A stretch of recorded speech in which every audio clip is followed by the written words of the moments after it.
And yeah. Oh, hey. Let's see. Hello, everyone. Welcome to Amazing Scaled Modelers Across the Pond Hangout. I'm your host, Scratch and Jack, and Amazing Scaled Modelers is a Google Plus community. Amazing Scale Modelers is a Google Plus and Facebook community of scale modelers, reaching across all scale modeling genres and mediums, and to encourage friendships from around the world. And today we hope you find it to be an important source of information about the hobby, hear about something new, and see firsthand the scale modeling experience. Joining me today are the usual suspects to help me kill time in doing all of these things. And if you want to join us, the live chat is open. I'll be popping over there momentarily, say good morning to you all. And so, or good afternoon, good evening, depending on what time zone you are on or which planet. That's an inside joke. So bring your questions, comments, all are welcome today. And don't forget to subscribe and comment and suggest things on the Amazing Scaled Modelers YouTube channel.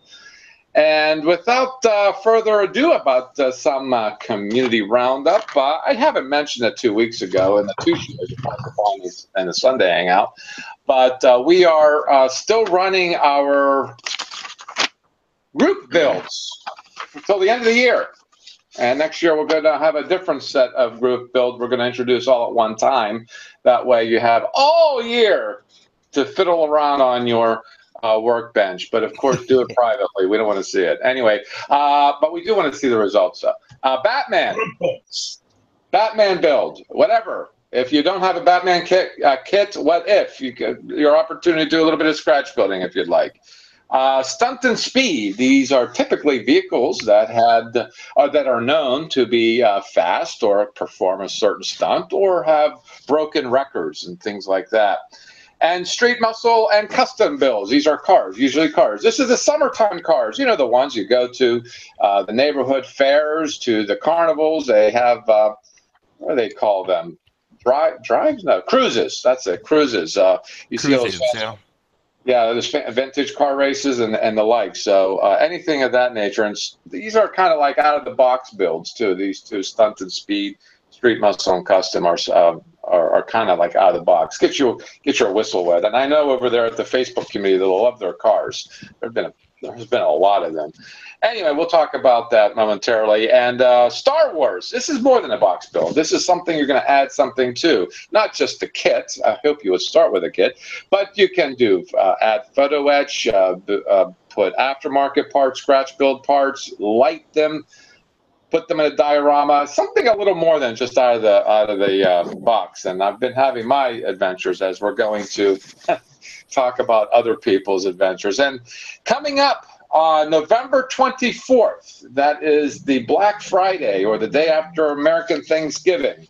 It is the 5th annual 48-hour hangout. 5th year. We're going to be trying to attempt this. I'm going to try to get some sleep before I do it, because last time I was drinking alcohol a little too early and put me out the first 12 hours. So,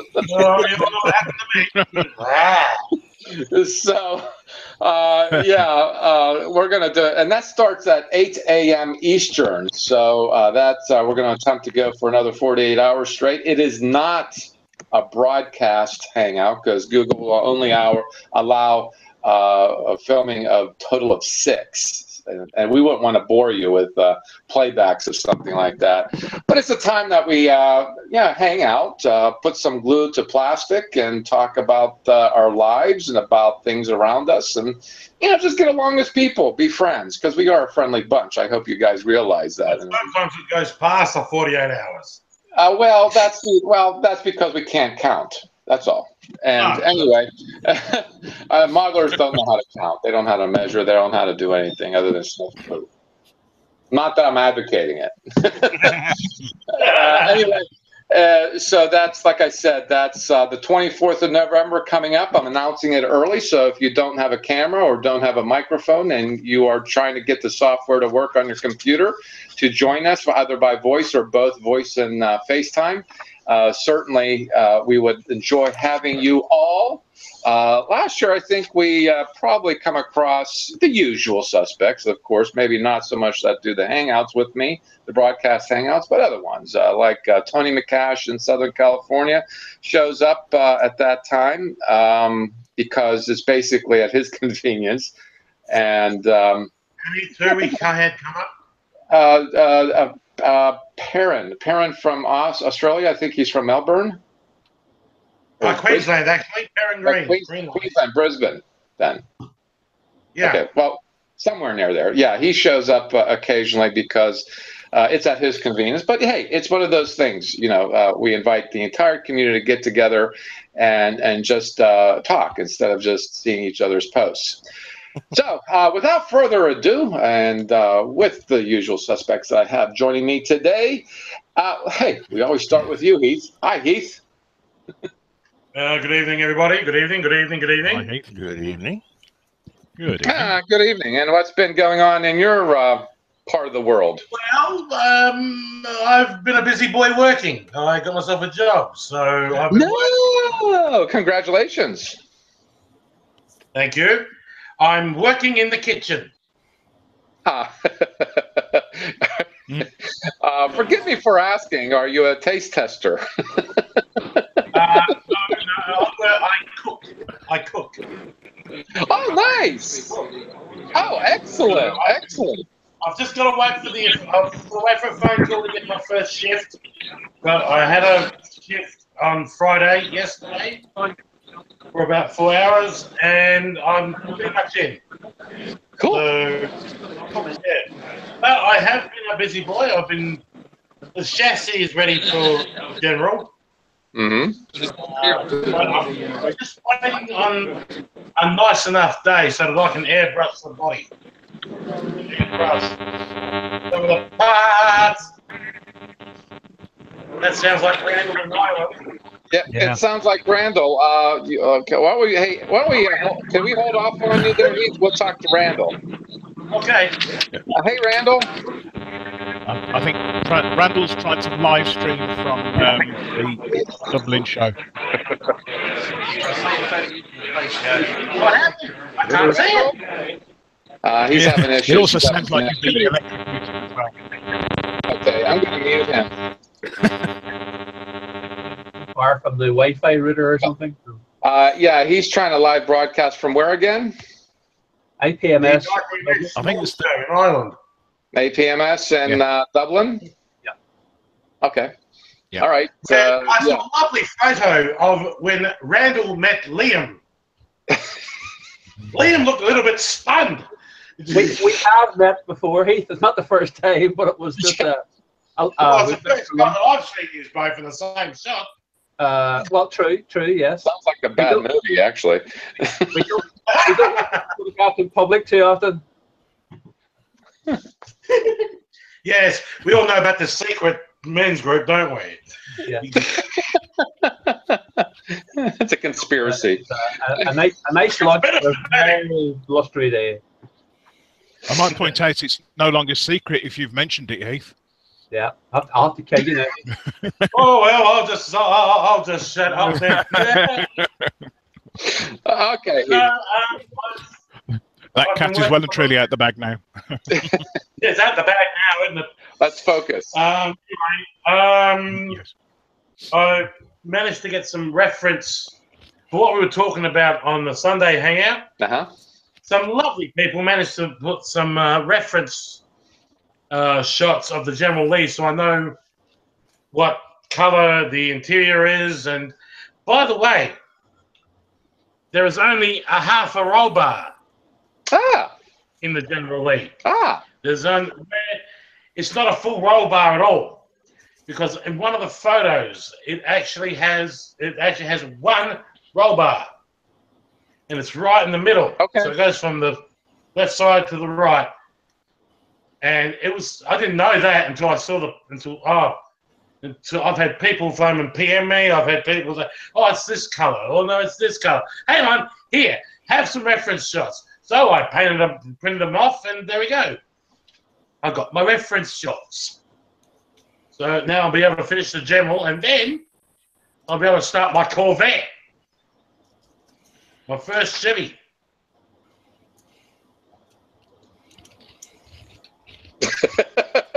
Take a swig.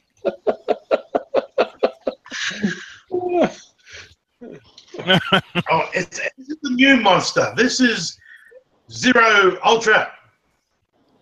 This has got less Zero sugar. Ultra. Oh, This has got no sugar. So I'll be. after drinking an energy drink, that doesn't make any sense at all. But well, I don't know why, but it sends me to sleep every time. It's the caffeine. duh. Yeah, it's like that scene from Pat Jones. My name is Patio Furniture, but I'm here to talk about narcolepsy. Narcolepsy. That's the type of effect it has on me. But no, I'm perfectly fine. I'm just haven't really got much to show because all my stuff's out in the kitchen and I can't be bothered getting up and going to get it. But I have been working on things, so yeah. But anyway, that's enough from me. It's back to you now, Jack. And yeah, George is on the, as usual. George is on a live chat. He says that's what you need is an energy drink. Typical buddy, George.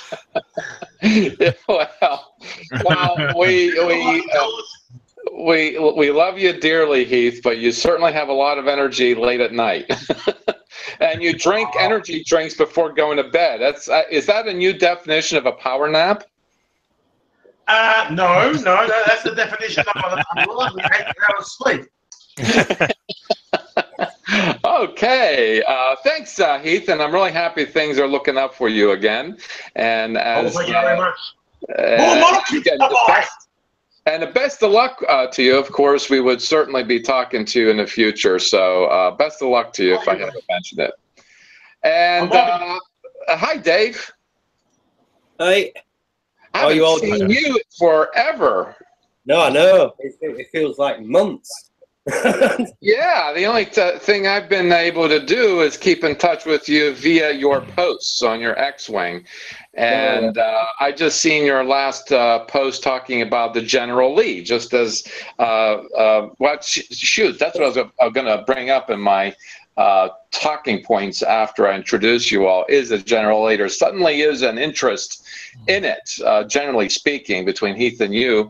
And in your last X-Wing update, number 18, you did bring up the General Lee, the 16 scale model. So I'd encourage everybody watching to tune into your video and catch that too. Not just the X-Wing build, but the things you had to say about a new diorama that you're looking at. Your famous diorama, you're going to create another one. Hopefully. Yeah. You don't have enough to do. You're building furniture, and you got nothing more to do. Dave said at the end of the video he might have an idea. He might have an idea of what to do. Yeah, I still haven't got a clue what I'm doing. I don't know. It could be anything. I must have started a monster or something, Jack, because every single post I've seen, when I've put my General Lee up, there's another picture of a General. It's not me. It's not mine. I know. I really. Lee's left, right, and center. I must have started a monster or something. It does seem to work out that way at times. Yeah, there's another trend going on over at Facebook. We'll talk about that too. But General Lee is one of them. It just seems like it's coming up and out of the woodwork. I don't know why. It just is. Some people building them, and some people have already built them. Maybe we should do a General Lee group build. Anyhow, back to you, Dave. We digress. I haven't really got that much to tell you, really. There won't money coming. I'm still working on the seams on this guy here. God, let's see if I dare pick it up. Yeah. Man, that is such a big model. Just these seams here still need sorting. I just poked myself in the eye with a blaster cannon. Dave, Yeah? it's not big enough. I know.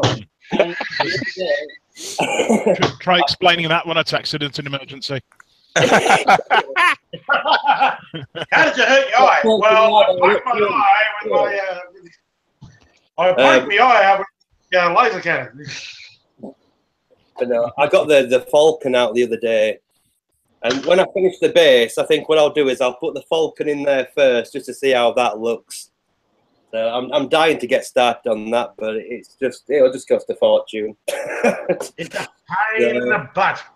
Yeah, I mean, there's so many parts to buy for that; it's ridiculous. But It's huge. It's like. I think George agrees that it's not big enough. It definitely could be bigger. Yeah, maybe a couple of skill points bigger. Instead of being 16, it could be 12. You know, just but that in shot. nice. So it's a pain in the ass because I'm waiting for all this to dry. It's starting to set off a bit now. But I've got the sides painted up. Is that in shot? Yeah. So that's all been painted and blended in. It's just a case of waiting for this to settle, which takes bloody forever. How the hell did you make that snow? That's incredible. How in the hell did you make that snow, David? That's incredible. You know, all it is, it's just plaster. For the same plaster you'd use for a wall. Yeah. And just stuck it on there. Yeah, I'd like to see how did you get that? It's a really ingenious way of doing it, but there's nothing to it. You just sling it on. And then, Sling it on! well, what you need, Heath, is you need a special stick. I just dropped. A special stick. Yeah. What stuff a rat? I'm guessing it's the slap-on stick. And what you've got there is it's got to say Ice Hofmaker. And you can't go wrong then. Jeez, it looks like the stuff a rat. Yeah, just slap it and make your grooves into it, and then just leave it alone. But the difference is you can't put the pen on the top of it and have it. Look, you can't look for the Ark of the Covenant with that thing. So yeah, as soon as it's painted, I'm going to spray it blue. I've got like 5 litres of clear cast resin. It's just ideal when you just pour it on because it'll be translucent then. But next time I do it, I'm going to put a bit of snow actually in the resin as well, this Crycell stuff. So, Not paid sponsor. Not paid sponsor. Unnecessary free plug. New Crycell 5.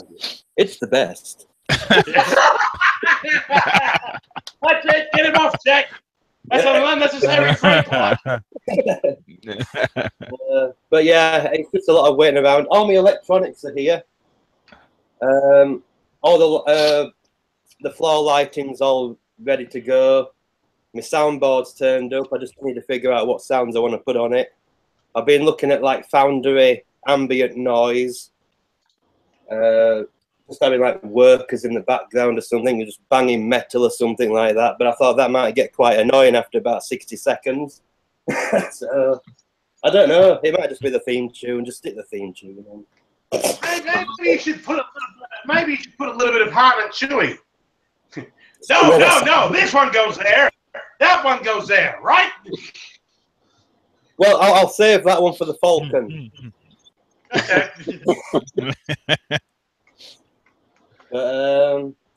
Yeah, I think that's pretty much it, really. Yeah, I'm thinking about the generally. I don't know what I'm going to do with that yet. I'll wait and see what Heath does, and then I'll copy him. All I'm doing is just building. In all honesty, all I'm doing is I'm just building her. I'm just going to build her. That's all I'm doing. I'm not doing any dioramas or anything like that. Just a straight build. That's all I'm doing. You're not having a chicken in there then, or? Chicken in there. Well, that's your trademark. Well, that's your trademark. You can't do that. That'd be a violation of trademark. I was going to say one at a koala or a platypus or something. Oh, well. Well, Yeah, there you go. do not put a koala in the general lead because the koala will ruin the seats. Did you Yes, find I've heard that about koalas. Did you Yes, find the drop bears. the information helpful, Heath, that I sent?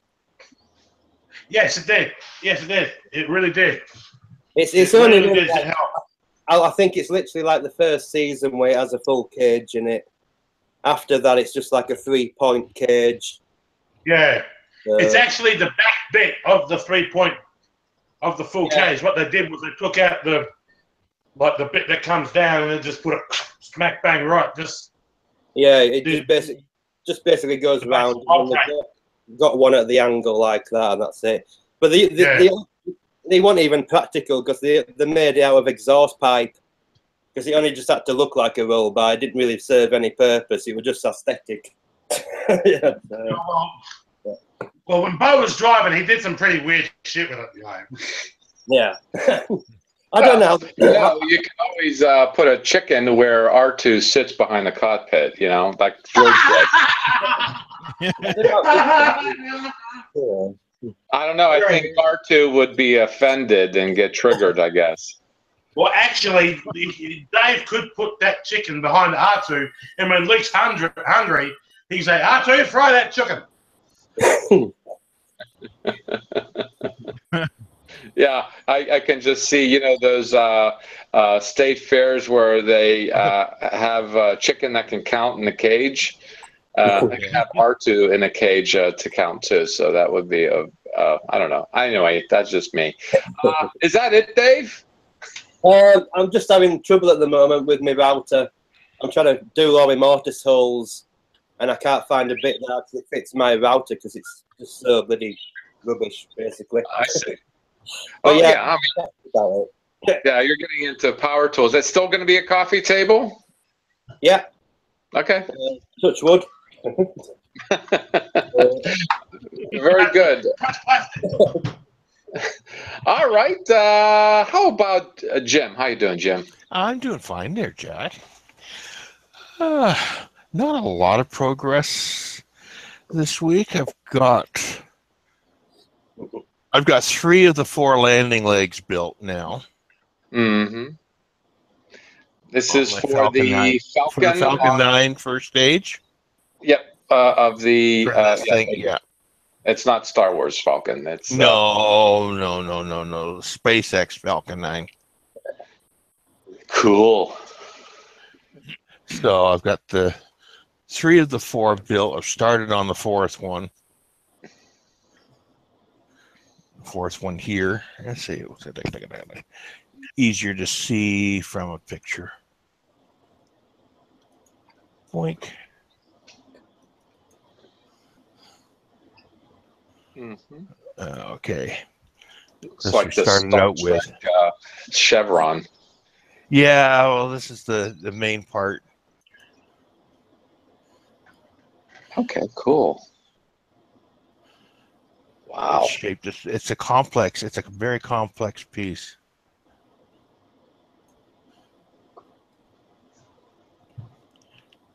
Took a bit of figuring out to really how it all goes together. Because I was just going by pictures. There's no real assembly diagram, so I'm just going by images. Mm-hmm. That's pretty well. I'm a little bit farther than that. I got this piece folded there this morning. Mm-hmm. So that's where I am at that. I get these finished, and then I got to start assembling the support rods for it, and then we can get it mounted to the fuselage. Out of curiosity, like Dave and Heath were talking about reference pictures to the General Lee. Yep. When you're doing something like this, you're making the parts, you're folding it, gluing it, making parts, making a tremendous amount of sub-assemblies to do this. Yep. Now you have like a curvature of sorts there, both concave. There's a curvature. This is shaped. This has got a round shape through the middle of it. Right. And is there, my point in asking is, how much do you rely on reference material, or do these things that you print off from the internet, that's what you do, you print these paper models off? Yeah. Do they come with instructions, or are you supposed to follow? Well, reference in tables? this case, there are some instructions, but they Okay. aren't very. Oh, okay, let's. Or cryptic? They're kind of cryptic. Okay. Actually, quite cool. Yeah, so you get some instruction at times. So you get some images. Just images. Just images. No diagrams and that. But sometimes the images don't tell the whole story. Interesting. So then you start going to reference material, which I got off of the site for this model, which is like an image of the test model that was built, Okay. as well as going off of reference material for the actual ship. Another thing I noticed about that rocket, and give us some history to this, is that I find it very slim, sleek, tall, as opposed to maybe like the NASA ones, which, in my opinion, are shorter, squatter. Yeah. Is there a reason for that? You know? Yeah, well, it's kind of interesting. What they actually do is, in order to support, well, the fuselage is supported by the actual volume of the tank to support its weight. So the pressure in the tank actually supports the fuselage. Okay. They also put smaller tanks, rather than the old method of stacking tanks on top of each other. They put smaller tanks for inside the larger tanks to conserve space. So, because we need extra fuel for this, because this is also has to have enough fuel to bring it back. So it has to have more fuel. Yes. But the cryogenic fuel, inside the cryogenic fuel is a composite tank which has the oxygen in it. So it's a separate tank, but it's inside the cryogenic tank, which does two jobs. It helps keep the oxygen in liquid form because of the coldness of the cryogenic fuel, and also allows them to put more stuff into smaller space. Okay, so you're saying those tanks are pressurized, and thus being pressurized, they act as support. Yeah. And then, well, then if it's a long, narrow tank, then I'm not an engineer. I just play one on TV. Yeah. So being long and narrow, it has more stability as opposed to shorter and squatter. Yeah. Okay, that makes sense. That makes sense. That's actually very interesting. So there was a engineering purpose to that, because I noticed that, and I've always meant to ask you as to why. That seems to explain it. So when do you expect to get this done? Well, I suspect to probably get a lot of this done probably by the end of next week, probably. Oh, nice. Very nice. All right. But, the weather has been somewhat interesting between you and I, that you've probably been preoccupied with other things. Yeah. When it's been too damp to work with the paper, then you can't bother to do anything when it's really damp outside. So, well, more than a month ago, we were cold, and now it's like summer again. Yeah. It's October. Yeah, the leaves are changing, and we're getting like 80+ degree weather, which is not crazy. It's not an interesting combination. Not yeah. Really. We get summer after summer. Yeah. We miss summer. We miss summer during summer, and we get summer after summer. Yeah. It's an additional season after summer, not the autumn. Well, anyhow, thanks, Jim, for sharing. No problem. Let's move over to Mr. Liam, my co-host. It looks like Randall's trying to pop in again. I wonder. The signal looks better this time. Perhaps okay. Yeah, let's talk to Randall. Hi, Randall. You look like you're in a hospital. Actually, it's a hotel lobby here with the IPMS Nationals in Dublin. Are you having a good time? Sorry? Are you having a good time? Oh, yes. A very good time, yeah. Nirvana. Yes. Hang on, just switch screen here for a second. Oh, there you go. And there we are.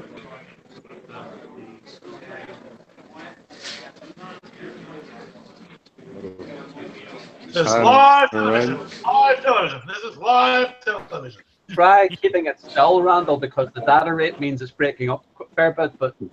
All right, okay. Hang on. That's better.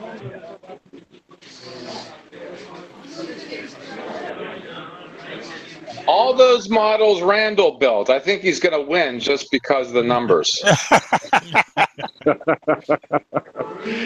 I wish. Is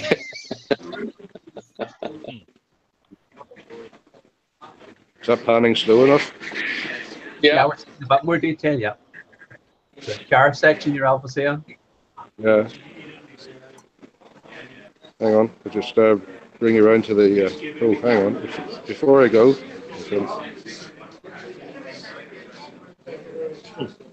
Oh, that looks familiar. Yeah. Super 7. Totally dwarfed by this one.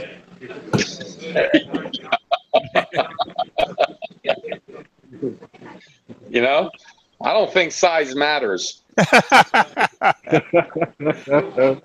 Yeah, it's what you do with it. It's what you've done with it, yes.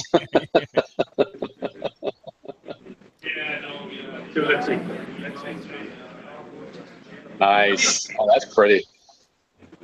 Oh, that is so incredible. Standard and high in Dublin.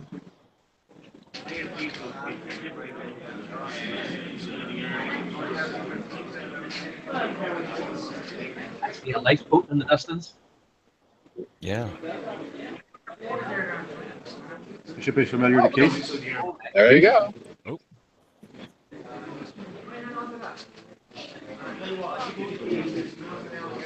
Wow. Although my scanner doesn't go boom, boom, boom, boom, boom, boom.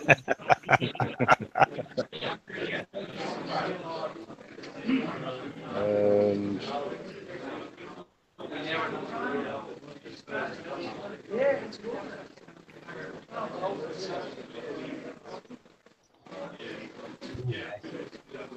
Nice.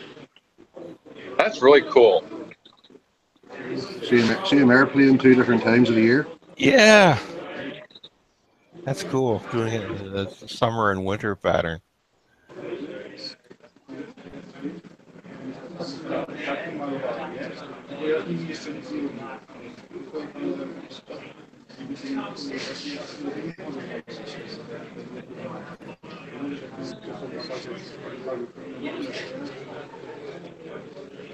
Wow.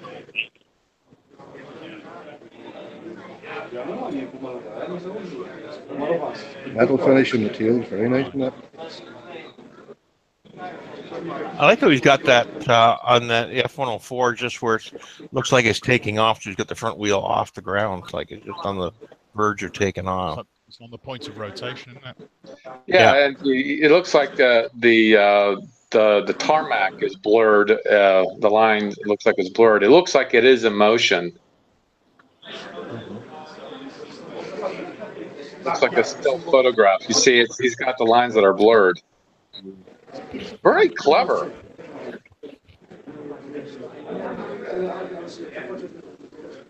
Love it.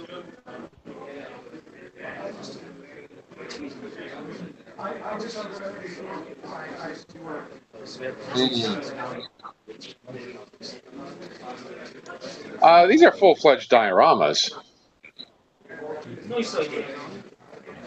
Yeah. Oh, look at that. C3PO on R2. The famous photographs of them. Look, his electronic eye is blinking. Yeah.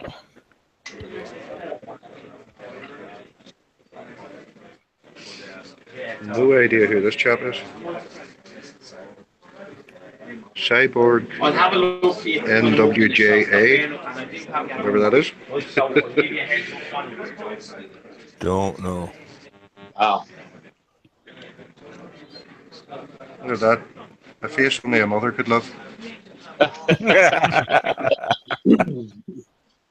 Shark Hunter?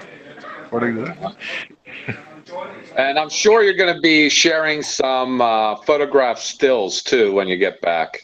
Oh yeah. Yeah, no shortage of them. No shortage of them. Oh wow.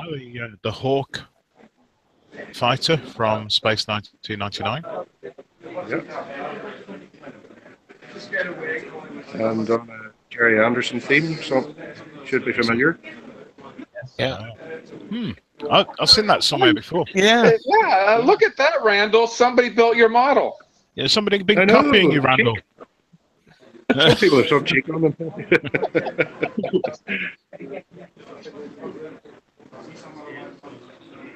Ah, yes, Gemini. I'll just keep it going. I'll be right back.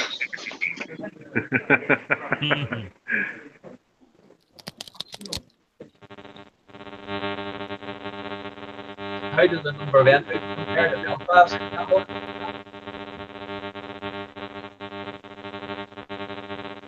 Oh, that's what the Back buzzing. to the Future car. It's the flying DeLorean. That's why Yeah. there's the interference.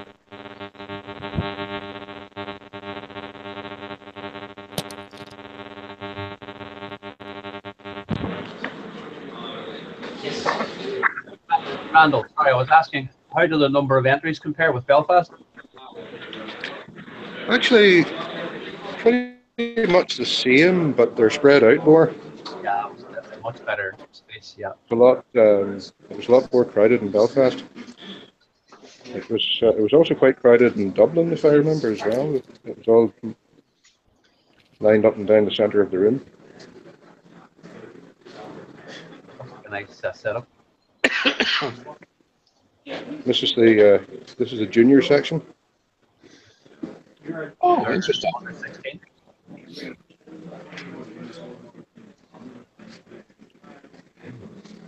Yeah, technology is great, but a little blurry. That's why I ask about the stills that you're taking pictures of. But we do get the sense of the caliber of model building at the show. You don't have to take you in a fairly rapid transit across the other side of the room because you have to see this. Oh, is it That the really got me.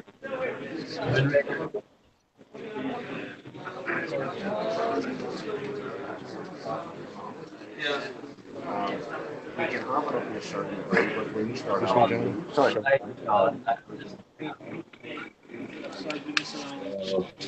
Oh, yeah, for the Moonraker set. Oh, yeah, I heard about that. Oh, Look at the wow. screens. Oh, they all changed. Holy crap. It's not a static model.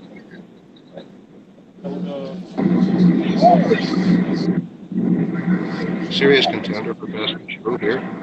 Wow. If he doesn't win top prize today, Randall, something's wrong. Indeed. How long did it take him to build that over? Months and months. He said he ran out of time to do the figures. Not that it needs them. Ran out of time. Shit.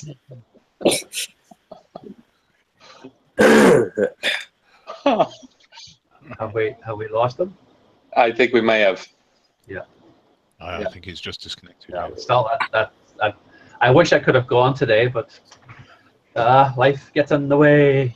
Yeah. I'm glad he was able to connect for that long to show us that. That was amazing. I'm really looking forward to the pictures. So, okay, yeah, you couldn't make it. Yes. Life got in the way.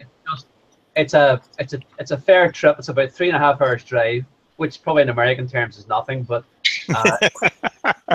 it means at least one overnight stay. And Dublin is horrendously expensive to stay in. Now it's as bad as any capital city. But I would have liked. But well, Randall's providing coverage for us, so, and I hope he does well in the competition, which I'm sure he will. We'll see what he gets. I've been making, as usual, very slow progress. I've been at the windows in this. Let me switch cameras. The easiest way to do it. On. Oh, I'm getting vertigo. Sorry. Oh, nice. It's too bright. Hold on. Switch off the light. Maybe better. So I've been continuing with the windows on this Reveal build. Got the paint masks on. Everything's ready to go for the electronic stage. But I don't know if I mentioned the last time I had a disaster with the board, the blue, from Big Easy Modeling. This board, somehow I blew it. I don't know how. Back that way. So he had sent me a replacement to a friend in New York who is actually traveling over next week. So I will get the replacement board next week here. And for free, no charge at all. He sent a replacement. Come on, focus. That's it, yeah. Big Easy Modeling Solutions. So the board I'm getting is a replacement, an updated board as well. So I'm hoping that some of the features are better. Apparently the new board will let you use an output for the basic LED lighting as well as all the effects lighting. So and then the other thing that arrived in the post this week was Andy Johns had promised to do me a set of 3D printed parts, not as sharp as again as I would like. These are 3D printed parts for the 1/29th scale X-wing. So it's the engine thrusters at the front, the ends of the engines at the back, and an actual come on, focus, rocket or cannon channel for the side of the model, which they're not modeled and they're not included. So I mean that the parts go together so well. That's the 3D printing, which is just a push fit. So very happy with those. So Andy got me those this week. So that's for my next build after I finish the Enterprise, which hopefully won't be too much longer.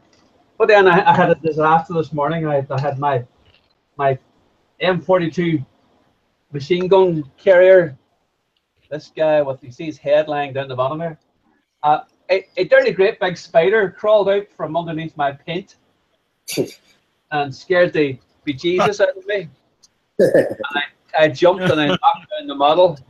And the problem being I've lost the front of his gun. This has disappeared somewhere, the very front piece. So I shall have to bite the bullet and just order up another one. So I never did finish to my satisfaction. So, but they're only 14 pounds on AliExpress. So I'll get one of those to replace that. But he's back. But that's where I am at the minute. So as usual, Jack, I'm behind with my schedule, but I'll get back on schedule hopefully soon. Well, you know, I don't think retirement is treating you too well. It's not. I got 1 hour thing, which is for another vault next year. I've been searching and searching and searching for these online. Oh yes.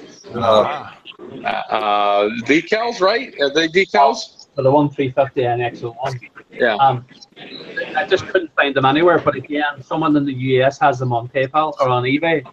So I got a hold of these. So I'm very happy with that. I have the paint masks from Lou for the model, but the very early version, and Lou said don't use them because the vinyl is just too. So I'm very happy I got a hold of them. Right. Is Randall's picture better? Oh, nice floor.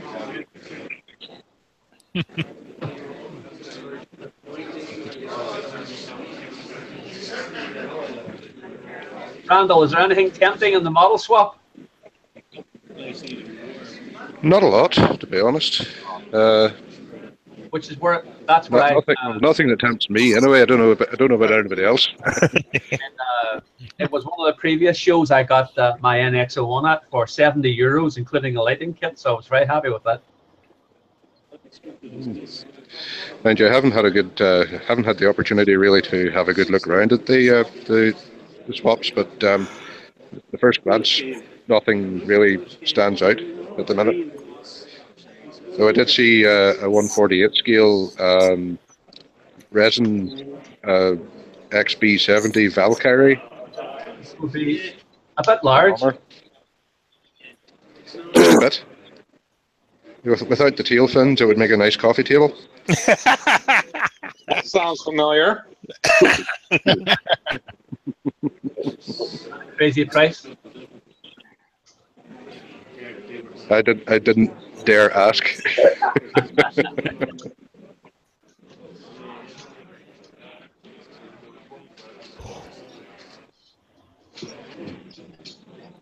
Ah.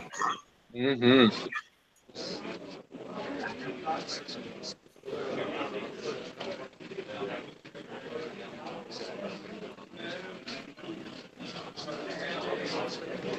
That's 72 scale there.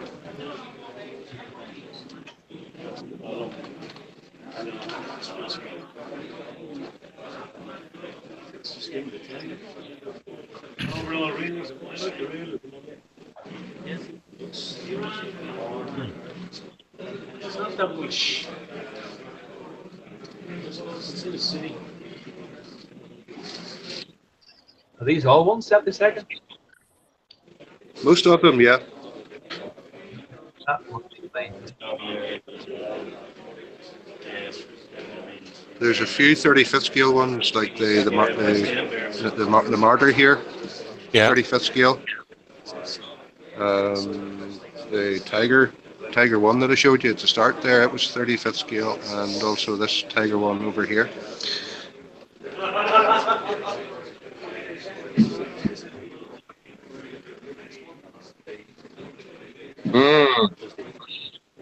Then a Jeep that looks like it's kind of overloaded. So what was saying?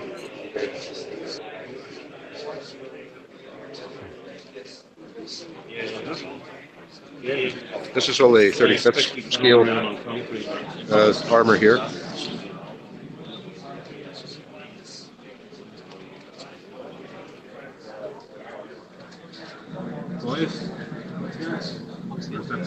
Oh wow, the picture's coming in much cleaner. Look at that. That's amazing. Like a beer bottle. Maybe not.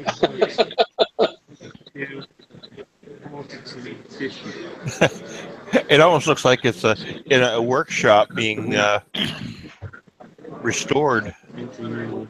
That's what it looks like with that. Tony McHugh. Beautiful back, and they just started dropping the cap on foam here. Wooden pallet leaning up against it, and a life ring. Some poor chaps, hard worker, nearly be bombed by a phone.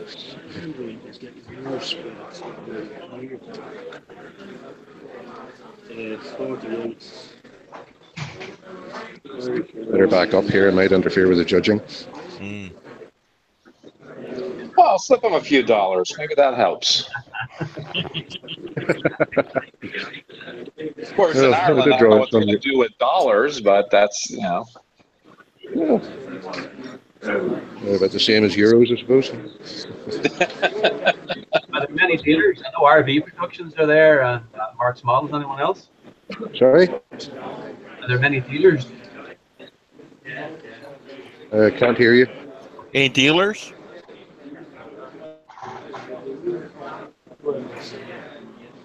sellers, dealers, vendors. Yeah. Is there much sci-fi there, Randall?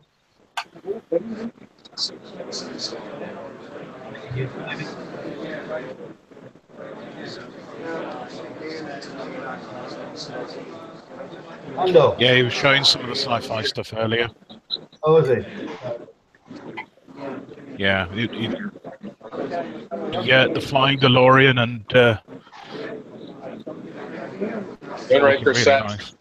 He'll The be Yeah, the Moonraker Moonraker. Oh yeah, that Moonraker. Oh wow, yeah.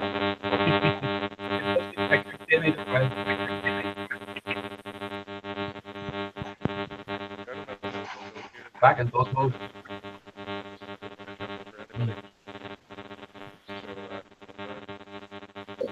It's the bees. Randall, take your thumb off of your mic. Sorry. Yeah, sorry. I'll have to go here because the judging started, and I don't want to trip over anybody. All right. What have Thank you? I will. I'll join you on the Sunday night hangout. I'll be home in time for that. All right. Very cool. Well, thank you for joining us and showing us a little bit of your adventure there. You're welcome. Safe travels. Good. Yep. Take care, Randall. Good luck in the competition. Good luck, Randall. Good luck, Randall. Yeah. Well, I'm just green with envy. There you go. This is what I look like, green with envy. I haven't been to a show like that. I got to look it up and maybe see if there's anything nearby. I know there's none I don't think there is one in my town. I'd have to travel for maybe to Cleveland or Columbus. I think they have something. But anyway, moving forward, I'd like let's go back to Liam. After all, he's again. I'm sorry again. I'm sorry I'm back again. Phil was about to ask something just as I hung up. Okay. No, I was just saying good luck. Oh, right, okay. Yeah, I was saying All right, good luck, mate. Randall, with the competition. Cheers, Phil. Good. Bye, guys. See ya. Yeah.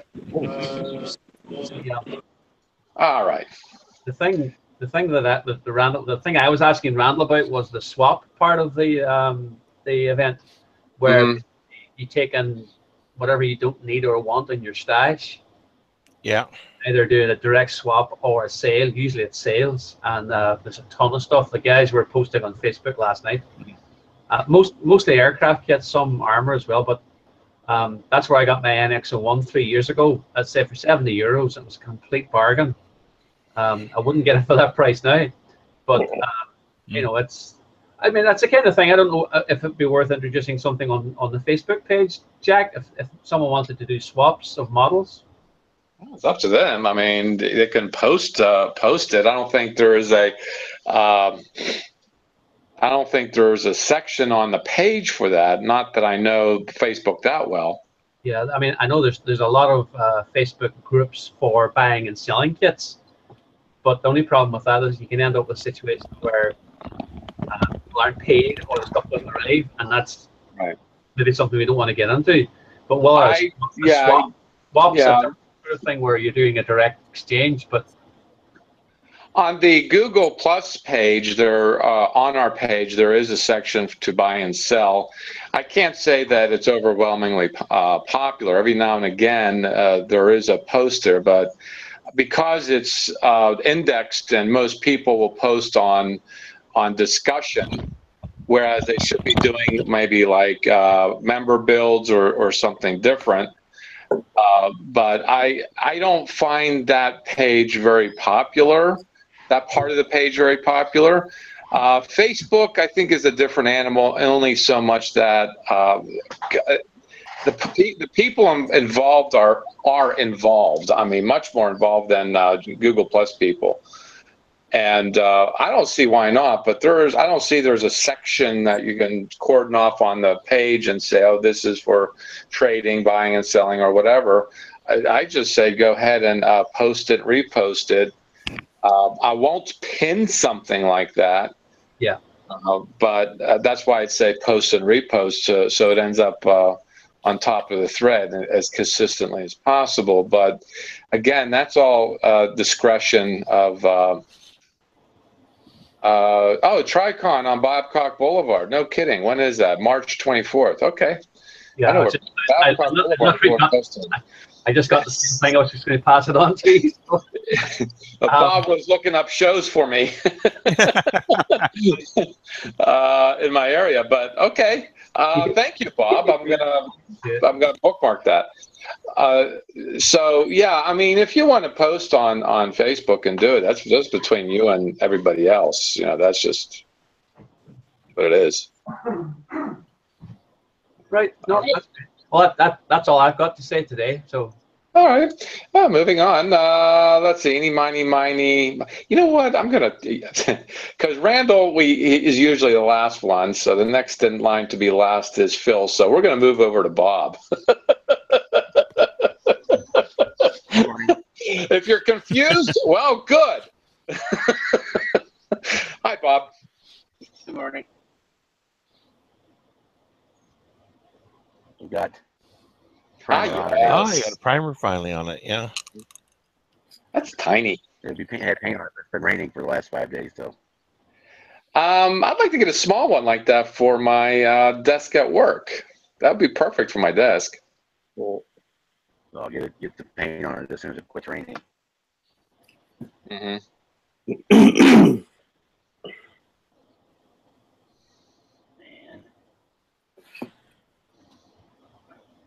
you go. And we finished this guy. Yes, you've been posting pictures. Oh, yeah. BTX. I'll screen share a couple shots of that in here.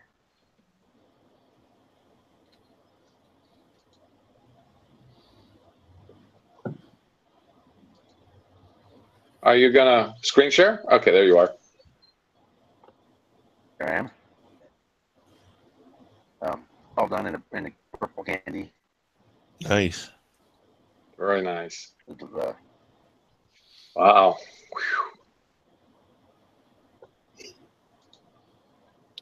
That's got a very fine flake in it as well, hasn't it? it's the silver under All right, it's metallic, isn't it? underneath.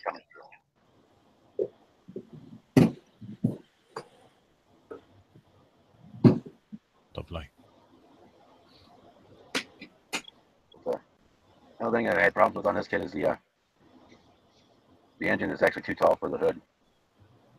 So this car has no carburetors. No, that's not a model. You're kidding me. You went out to a lot and took a picture of a car. Mm-hmm. Nope. That is so sweet. Let's see. I got a question for you. How'd you get the sheen to be so nice and even and looking like a real car? Wet sanding and polishing and wet sanding and polishing and Really?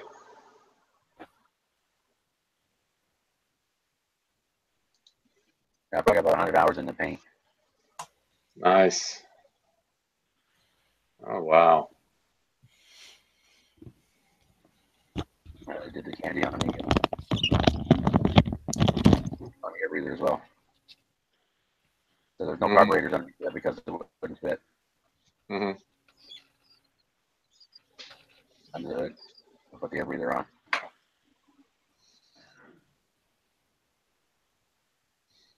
Look at that. I did a little wood graining. Yeah. Funny there. I certainly don't make cars like that anymore.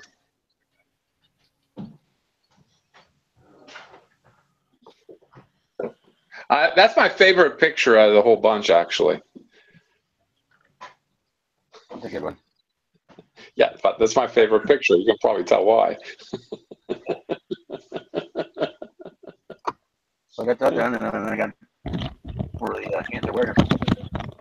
More DOs this time. Ooh, yes. 2 different brand kits.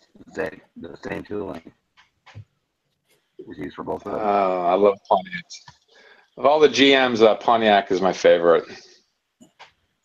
So one of them's going to be stock, and the other one's going to be kind of a street custom. Mm-hmm. Get those going. Yeah, same thing. Mm-hmm. One will get bodies painted up, but it's been raining all week, so. Mm-hmm. That's what all I'm working on right now. Yeah. Okay. Very cool. There was a question that George had for you, Jim. Do you worry about the humidity when you build? Yes. I thought I mentioned about that. Yeah, if it's really humid, it's really hard to cut and manipulate the paper. So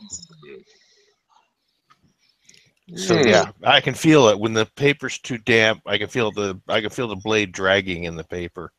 Mm-hmm. So do you have forced air for the winter heating there? No, we have hot water heating in here. Oh yeah, that doesn't lend for a dry air, but certainly good on your sinuses. Yeah. Maybe not for modeling. So hot, humid days are the worst, huh? Yeah. Yeah. Okay. Well, there you go, George. I'm sorry there was a little delay in asking about paper modeling and about humidity in paper. Moving on forward and on up. You walked away. Hi, Jamie. Oh, hello. Sorry, give me a second. It's like a waiter coming by your table asking you if everything's okay, and you got a mouthful of food. Yeah, I was a bit late today, boys, because I've, as you know, worked last night. But yeah, things coming on. We've got we're working on the Enterprise, as everybody knows, and I've tested the lighting for about 3 hours on the deck, and then I've slowly manipulated it into the model. This time, being extra careful not to blow anything up. So at the moment, we are at this stage. Ooh. So all the boards are in, all the lighting's in. There's a hell of a lot of wiring that goes to 3 boards. But because the boards are in the saucer, all the leads are going to go from the saucer down. So here, this mass is like, that's the main power, this one here. This one here is for the speakers down to the bass. This one's for the back strobes. And this one is main power for the body. So that's all done, sorted, lighted. On the top of the saucer, we have the strobes are in and completed, and the bridge is in and completed. You can see this. Well, it's not lit up, it won't be lit up, but it's done.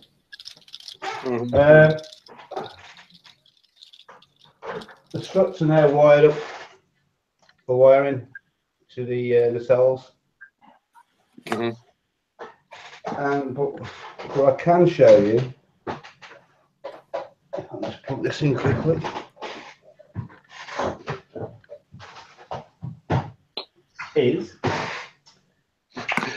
I love it. You seem like as you're making your presentation, you're bent over half the time. What's that about? I have to plug in the power supply. This. Ah, that. Okay. Because I have to take it to the bench and then power it up. Because I work on a table and the lead's not long enough for it to. And sure. The portable power is not strong enough for it to work it. So. But I can show you the body and one of the nacelles I've done. If I can just wire this up. So not connected to, there we go. So it's not finished, it's lit up, but it's not finished. Yeah, are you going to blow that up? It looks like you're building a bomb there. Thanks for joining us there, Mark, and asking the question. You're building, that's what he's kind of alluding to. He didn't say that, but he's alluding to it. He said, yeah, he's going to blow it up. That's the body bit done. And I'm not using LED strips on the nacelles, Jack. No? No, I'm not. I think I've found I'm using something slightly different that I think it just gives a better, there's no hot spots in there at all, even without the plastic grills in. So I'll just show you this. This is quite, You know, it's not finished. It's just rough. There's no grills in. Oh, yes. You know what? When I build mine, I'm going to build mine like that. Yeah, there's no grills in that. There's no hot spots. I mean, this hasn't even got the grills in it. Yes. There's no hot spots. Yes. What I have used is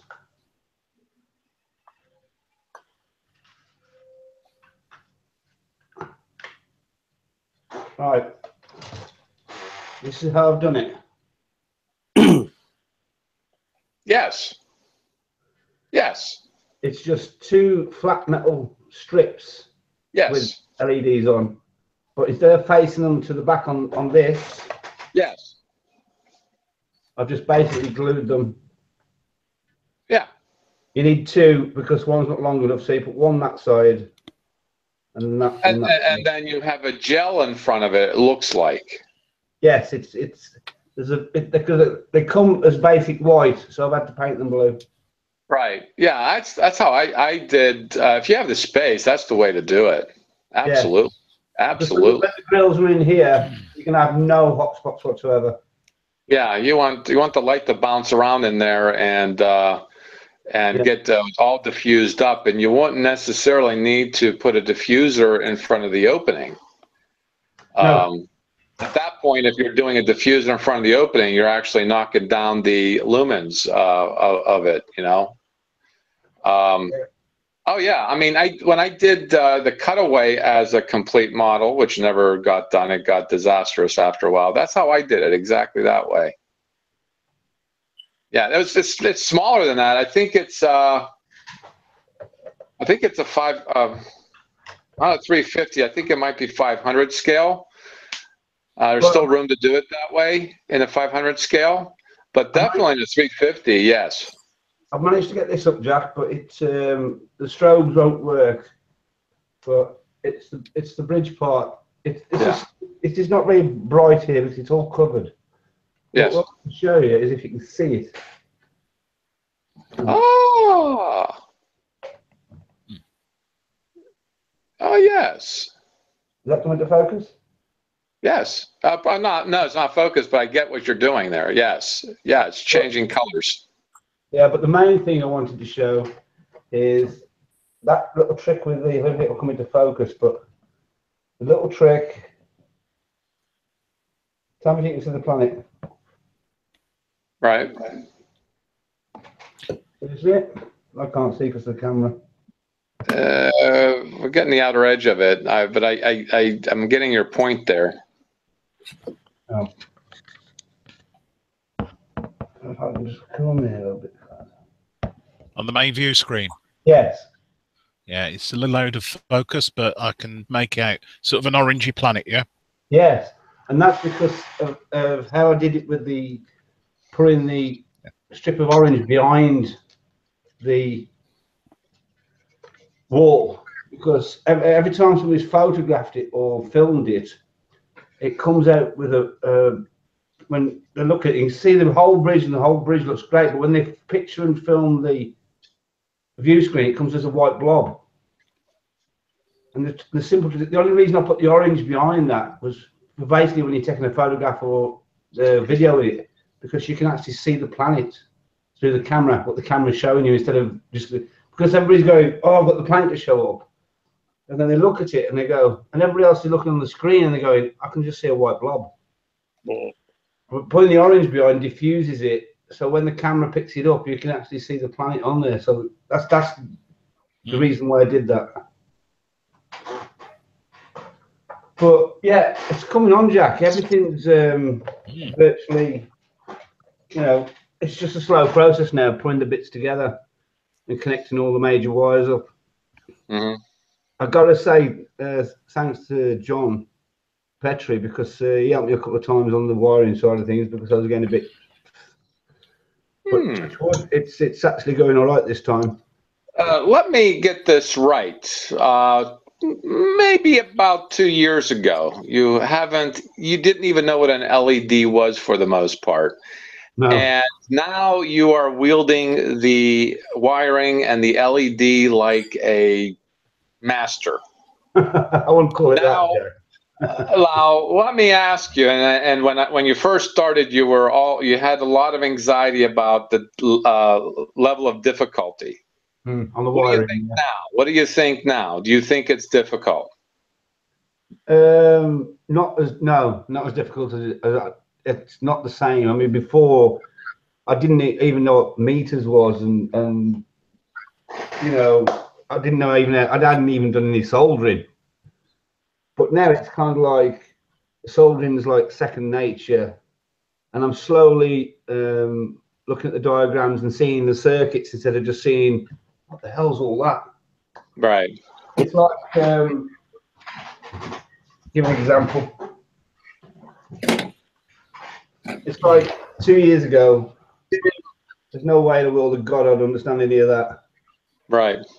But now I can actually follow it and understand where it is.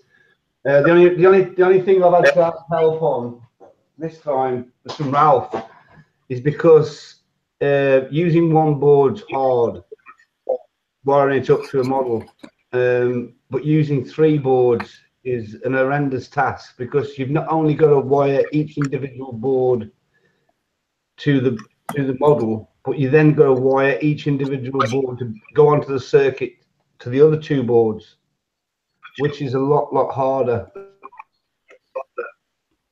And the only other thing I'm quite pleased about is it's amazing when you see it, because I mean, I've looked around. I don't think anybody else has used remote control on their Enterprise yet.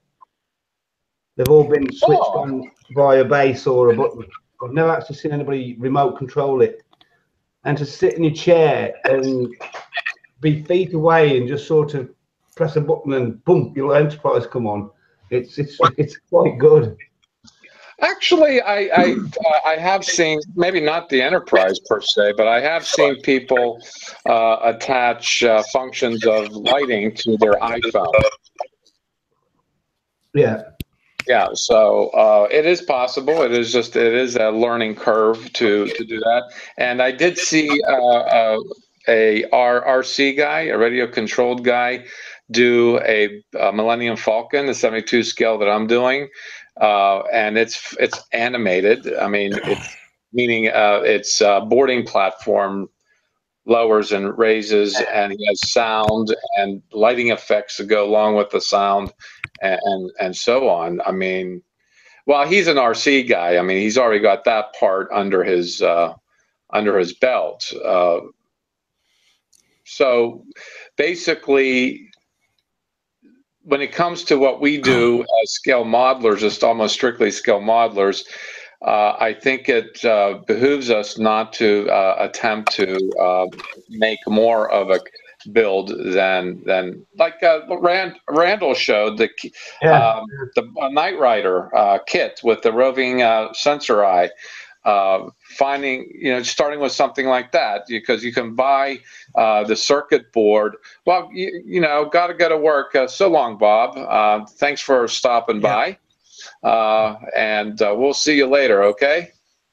Well, like I said, Jack, I mean, the remote control or doing it with the phone is not new, but I've never seen anybody do the Enterprise with the remote control yet. Yeah, well, there's ways you can do that now, especially with the Adrenos, because you can buy plug-on boards for Wi-Fi, Bluetooth, as well as remote control to plug into a Adreno board. So you can do all, if you're familiar with able to do the programming, you can do all those functions.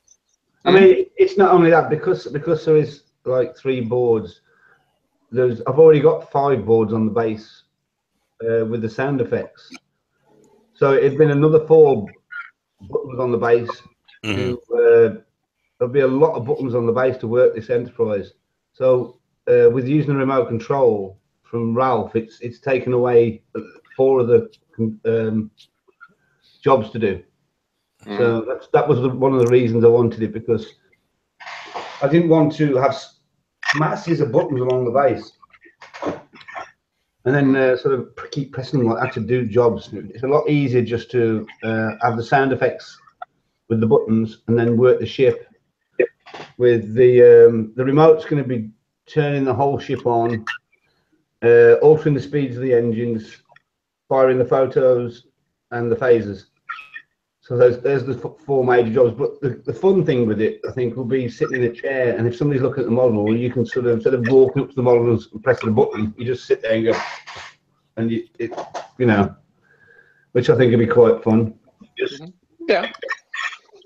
So, no, I mean, I'm really bringing it up because, you know, it's just a matter of stepping out and trying something new and getting uncomfortable with something. And really, it's just, you know, basic electricity. We're not talking about little big technology here.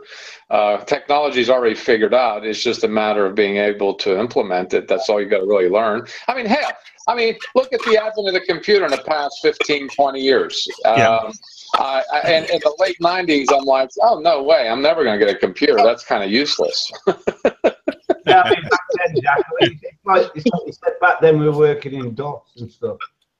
And now people just turn it on, press the button, boom, you got Windows. Right. Yeah. Well, yeah. I mean, the tough stuff's already figured out for you. Yeah.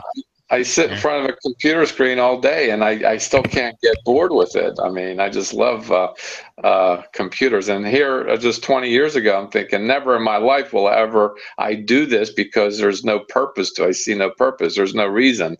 Oh, boy, sorry last words I spoke then, huh? Yeah, but no, I brought it up because I see your level of sophistication definitely surpassing mine, and I really appreciate somebody who's gone from 0 to 60, as they say, you know, like yourself. And yeah, I'll never forget the anxiety that you were expressing. Yeah, when I first started doing the wiring, I think I battered everybody with 1,000 questions, and every time I was trying to do something, I couldn't do it. Well, now you can probably figure it out yourself, huh? Yeah. You know enough to figure it yourself out if it's something different. Okay, we got two Daves. Gee, everybody is sort of like go back and forth here. Dave's learned how to clone himself. Jack, can I just say one thing? I know it's a plug for somebody, but I don't care. Regarding the electric side of things, Ralph at Tenor Control, he's gone above and beyond just selling me the kit. He's actually walked me through quite a lot of times in the electrical side of things. And I've had a couple of his boards that have gone down on me, and there's never been any quibble or quabble. He's always fixed it, and he's always either replaced the board. So he does keep his word, and he's a great guy. Oh, yes, absolutely. Thank you for mentioning that, because he certainly is. My dealing with him has always been very similar to yours. He's always willing to help and willing to replace and just tell you, hey, this is how you're supposed to use it. Don't use it any other way, blah, blah, blah. So he does certainly give you a lot of free instructions for the price. Yeah, he is. You do pay a price, but he backs it up. I mean, he backs it up, and the amount of service that you get with that price is almost bottomless, from my opinion. So kudos to Ralph and Tenor Controls. Well, yeah, I haven't talked to him in a long time. Should reach out to him and just say, hey, I just think we just mentioned you, and thinking about you. Okay, moving forward, that would be all. Is that right? Yes, Jack, I'm only on the price, so that's all I've done. You can exhale, Phil. What's up? Actually, I want to say Jamie's work with all those the electronics and the LEDs is inspiring me to have a bash as well now. So, yeah, I mean, believe me, I actually come from an electronics background, but I've got so rusty I can't remember half the things I used to do. So, yeah, it's sort of given me the courage to get back into it and have a bit of a dabble. Phil, so, I don't come from an electrical background, right? I've never even dabbled in electricity. That's what I'm saying. What you've done inspires me.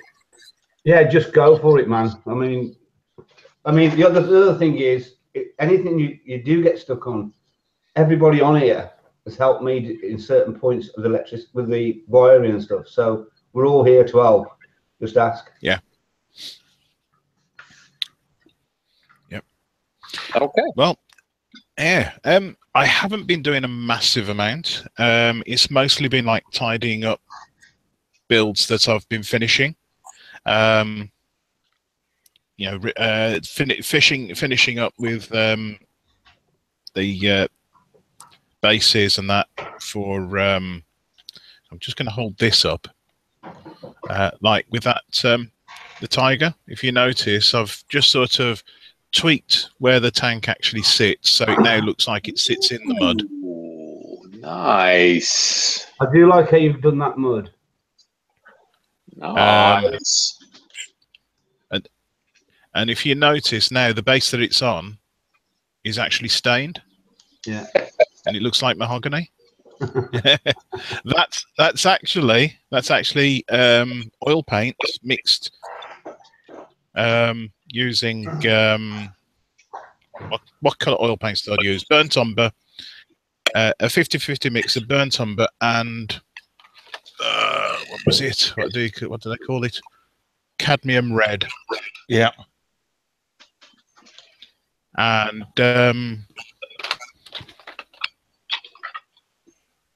you just mix it up with this low odor thinner. You make quite a thin wash. Now that the base was made from medium density fiberboard, so it's really absorbent. So you have to have a lot of stain to get it all over it because it just goes straight into it. So it was that and rubbing it down and then painting on gloss varnish. That's water based, and I got to that stage with that one. The dirt effects were the dark earth. And it's like a mud effect. Mm-hmm. So that's how I got that looking, I think, reasonably presentable now. So there's that one. And I'll pop that back on the shelf. There we go. The other one, which I'm rather pleased about, and I know I showed the snow speeder, but Yeah, I've done the base for it now. Mm-hmm. So I'm trying to work out. Can you? I'm going off to one side. There we go. Is that the MPC kit? That's the old MPC kit. Yeah, I think it's the better one. I mean, the Bandai is good, but it's small. Yeah. Oh, that's a good kit, though. That is a very good kit. Yes, it is. The Bandai kit is very accurate. The MPC one, the shape and everything is right, and most of the panel lines are right. Yeah, you have to make. The only downside of that one is the trunk monkeys. Yeah, which is why I used a separate figure and modified him and made him tried to make him look like. Yeah, it's those figures are really good. Mm-hmm. So that's that. I've sort of been having a bit of a play with the. I haven't put anything together yet, but I've just been going through it, cleaning up all the mold lines. Mm-hmm. There's nothing really to show with that. I mean, it's all in the box. But I've just been going around sanding everything and filing and that. Mm-hmm. What's that eagle? Big the 22-inch eagle. Yeah. I'll show you the box. It's underneath everything. Hang on. That is. Yeah, it's a nice size. That is. That one. So, but it does take a lot of prep work, cleaning up. Mm.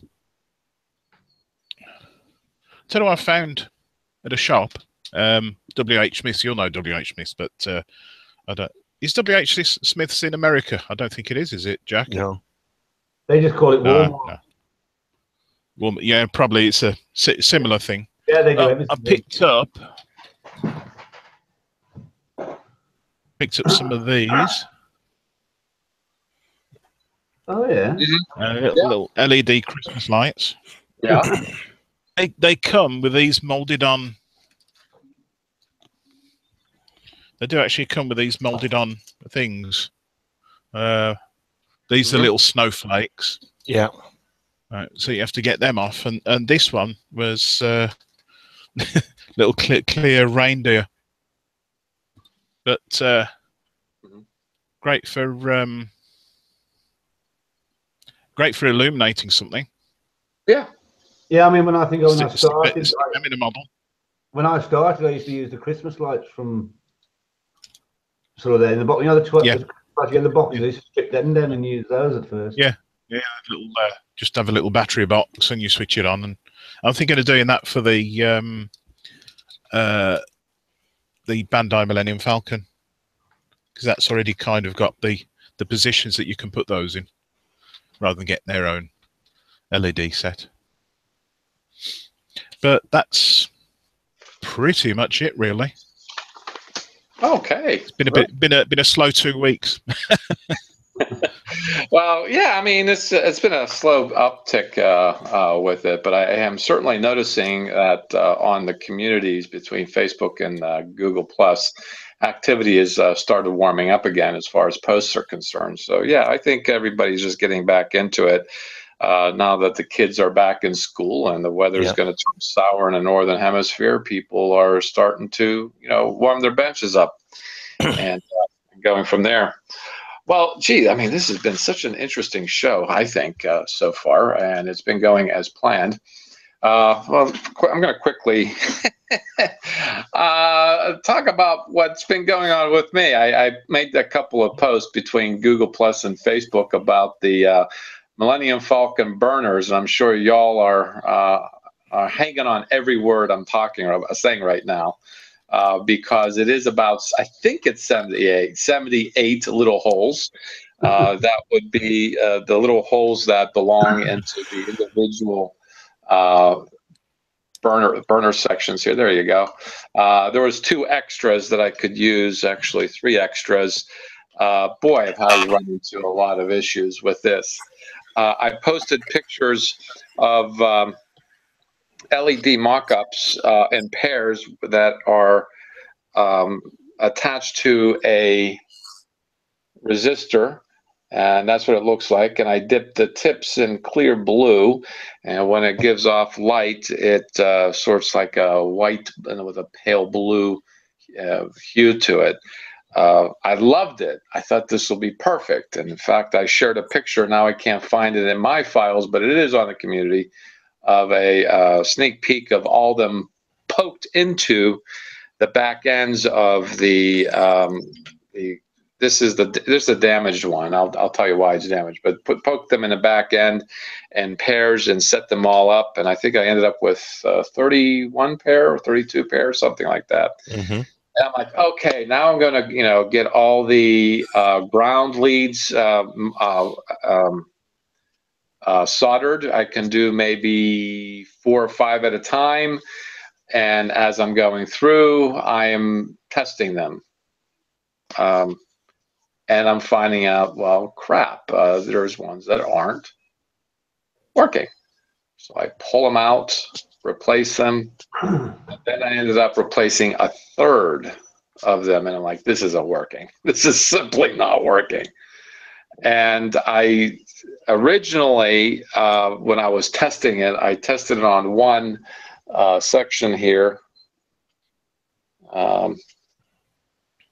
Is this coming in? Mm-hmm. Maybe I don't need that much light.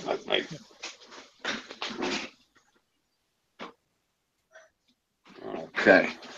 Because the daylight sun has come out. It's very nice. This is a test that I've done that are 3 done in series, soldered in series. This works actually quite well. And I even in the front put in some dental acrylic, and it does do well, but I just thought it was just too much to do for each one. That's why I opted for the pair. Well, guess what? I went back to this. And this time I'm like, hell, I'm not going to paint all of these because it takes like a day for the clear blue to dry to the point that I can handle them. I just put them in white and I'll just dab them with blue later because, of course, the other end is open. And I got this far. Notice there's a section here on the end not being done. Yeah. And this is the damaged one because I had already super glued some in, didn't work, and I pulled them out, and I tried to do it a second time and totally screwed it up.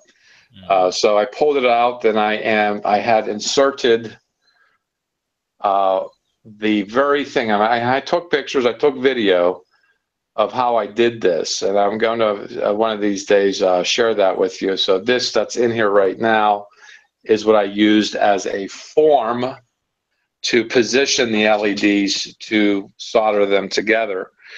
That is ending up going to be in the build. And I have 6 more LEDs to do.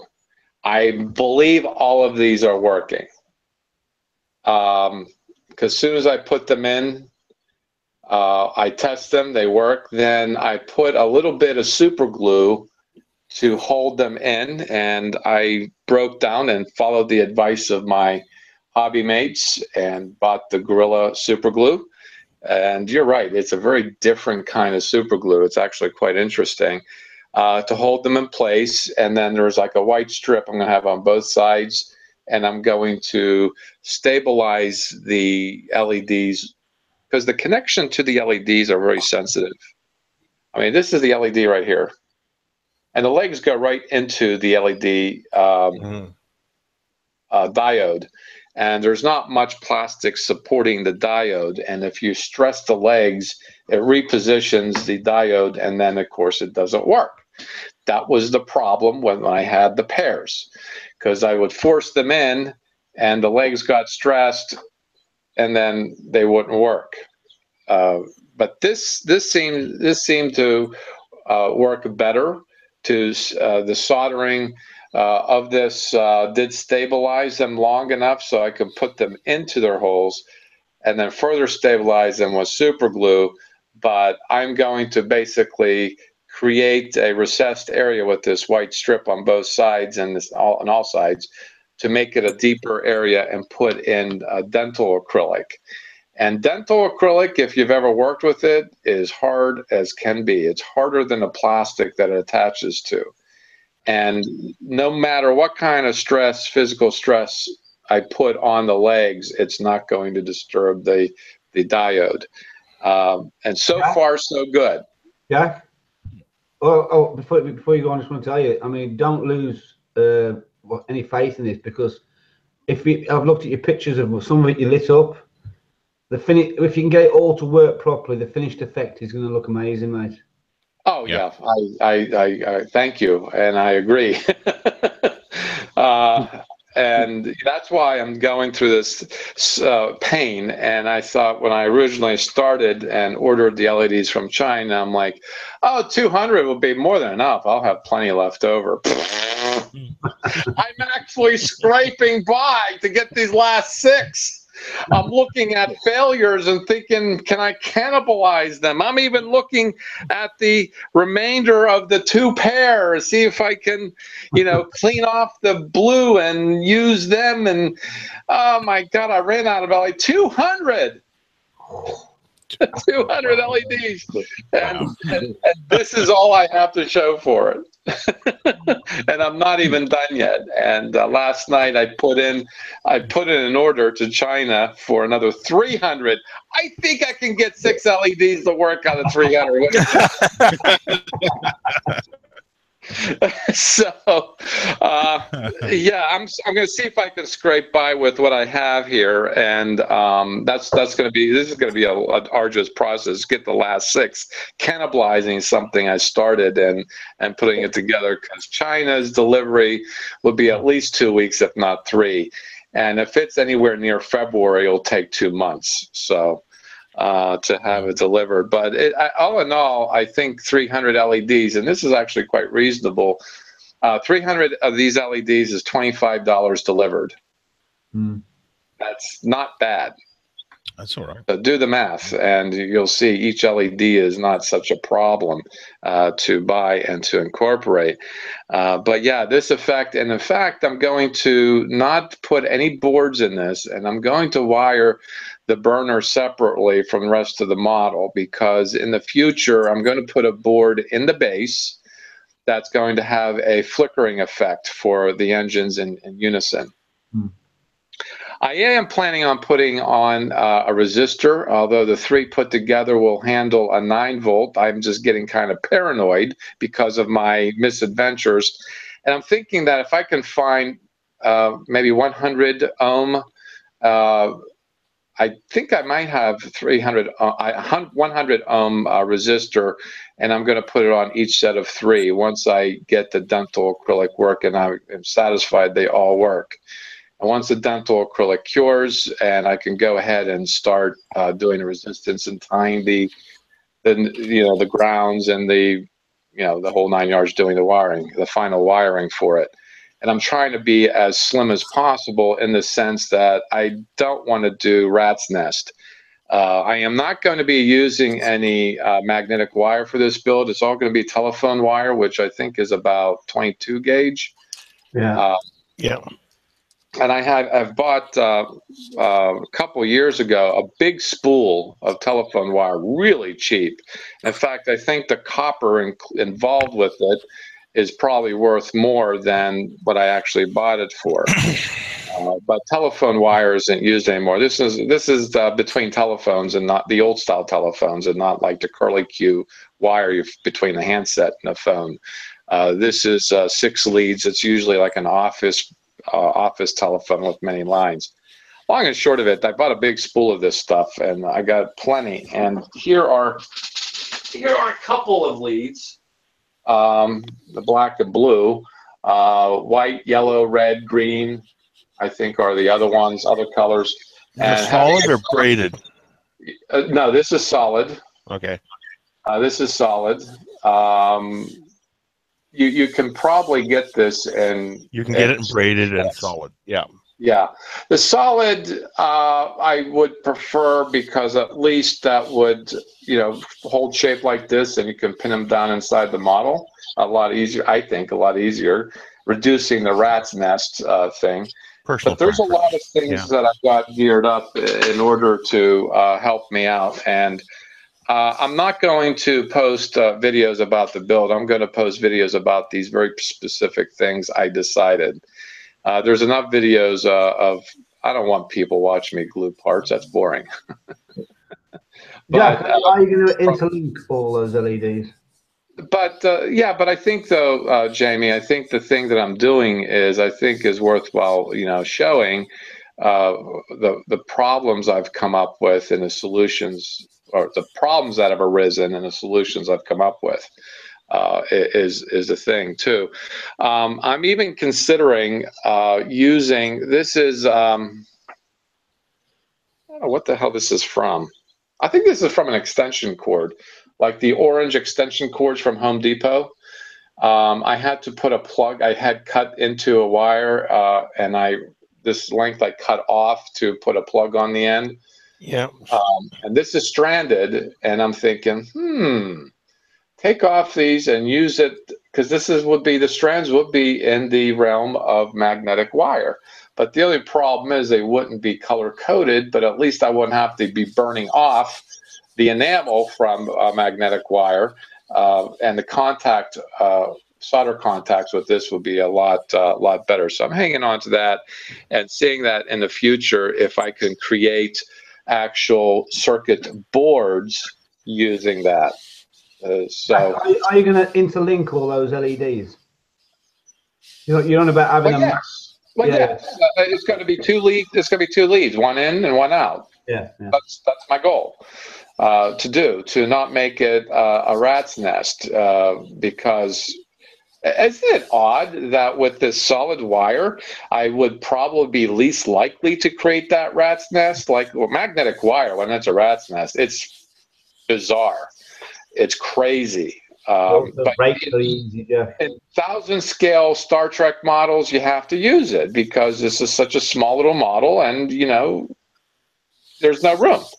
But with the cavernous insides of the 72 scale, it's cavernous to me. The 72 scale Millennium Falcon, I figured I'm going to make it easy on myself and do the phone wire. But there's only going to be 2 circuits. The main and for the engines is going to be on a separate circuit. Like I said, maybe in the future get a circuit board that can handle the voltage and make it flickering, make it a slight flicker. And I think that would be my delving into animation of some sort of my build. So, and I'm looking at the calendar, and Dave even brought it up too. Will I get it done by December? Because this is a group build that we're doing for the Amazing Scale Modeler Star Wars build. I don't know now. With the amount of work I have at work and the amount of stress and rest I need, and I got the house to finish, put together that I have property of, and blah, blah, blah. I could tell you, everybody, you know, it's so funny. Modelers are probably the busiest people I know. They're not busy with modeling. That's the thing. We get other things on our plate. Yeah. There's so many other things. You know what? I am so looking forward to get rid of this house, because as soon as I come up with, and I decided to buy the Prusa 3D printer, I am going to be in nirvana. Trust me, I'm going to be in nirvana. I'll be able to do the things that I've always wanted to do. And somebody a while ago asked me why Scratch and Jack, because when I came on air 4 or 5 years ago, shit, it's been that long, 4 years ago, I don't know, I just didn't want to use my real name. I just kind of felt kind of freaked out of it. Most of you here know what my real name is anyway. And Scratchin' came from, actually from two things. I sometimes have bouts of being itchy, so I got a back scratcher here. And also my intent in getting him back into the hobby is when I was a kid, I scratch build models from paper, and that's where that all comes from. And maybe I'm going to get, maybe I'll get bold enough and make a model bigger than the scale that Dave is using, just to upstage him a little bit. Dave and I talked about that, and he's like all in favor of what I have in mind. And yeah, I am really wanting this Star Wars build to be over, because I'm just like, it's been a long time. It's been since May, I think. I've been doing this, and what do I pick but the fine mold 72 scale Falcon, which has like a zillion parts to begin with.